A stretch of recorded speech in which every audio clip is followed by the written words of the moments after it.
After spending several years working out, I have found that the best thing to do post-workout is to have a shake, either a meal replacement shake or a protein shake. I usually work out early in the morning before breakfast, so I have come up with my 4 favorite post-workout shakes that I'm going to share with you today. Make sure you subscribe to the channel so that you get alerts when I post new workouts, new shakes, other meal ideas or snack ideas. And if you've got a shake that you really like post-workout, leave one in the comments and that way we can all try it.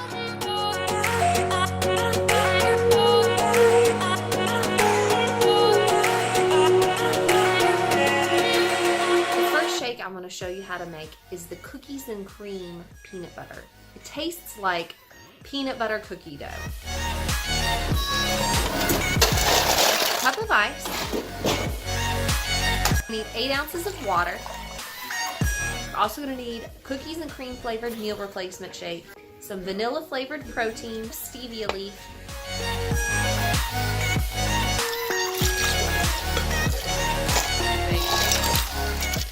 you need 2 tablespoons of the PB2.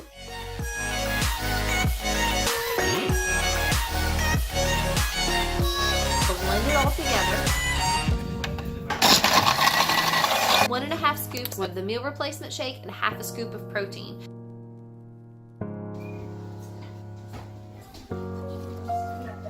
Peanut butter cookie. So I don't always have fresh fruits and vegetables on hand, and it's hard to keep fresh fruits and vegetables on hand to keep them fresh, and because my kids eat them too. Keep some of these on hand. I take about 4 or 5 ounces of it, which is half of the bottle, cup of ice, and blend it to a good creamy thickness. And then I add my powder. I use 1/2 scoop of whey because the meal replacement shake I use doesn't have enough protein in it that I like, so I use 1.5 scoops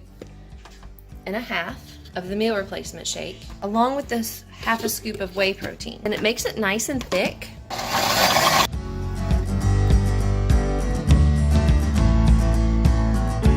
Another one of my favorite meal replacement shakes or post-workout shakes, what I call the honey baby. It's mostly honey, almond milk, and a little bit of iced coffee. And then my meal replacement shake. And if I'm doing this post-workout, I'll use less shake and I'll put in 1 scoop of whey protein so that my muscles can recover. Some iced coffee that I prepped the night before. I boiled some hot water and put it in my cafe press with a little bit of coffee. Add enough almond milk to get about 8 ounces of liquid. For a kick of extra flavor, I add a little bit of vanilla extract. Add a cup of ice. And I'm going ahead and put my honey in there so it can blend. I do it on top of the ice. Otherwise, I find it sinks to the bottom of the blender. It's about 1 tablespoon. 2 scoops of my meal replacement shake, and I use the vanilla flavor.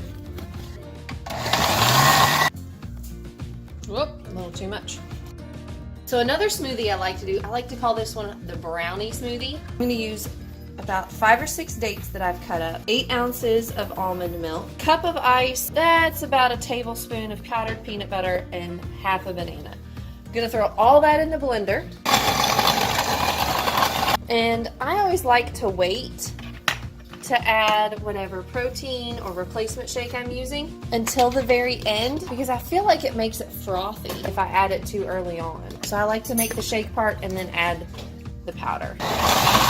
And if you want to take it up a notch, you could add 1 tablespoon of cocoa powder and a sprinkling of stevia to compensate for that. But I'm not a big fan of chocolate in the morning. I like the shake so much because the little chunks of dates remind me of brownie pieces. It's like I get my brownie fix without the calories of an actual brownie. Granted, this is a higher calorie shake, but it's also a meal replacement. So right now, those are my 4 favorite meal replacement shakes, or post-workout shakes, depending on what time of day I'm having them. Make sure you subscribe to the channel, and if you're interested in any of the recipes, I've left them down below so that you can make them on your own. Get out and work out, and then have a good, healthy meal afterwards.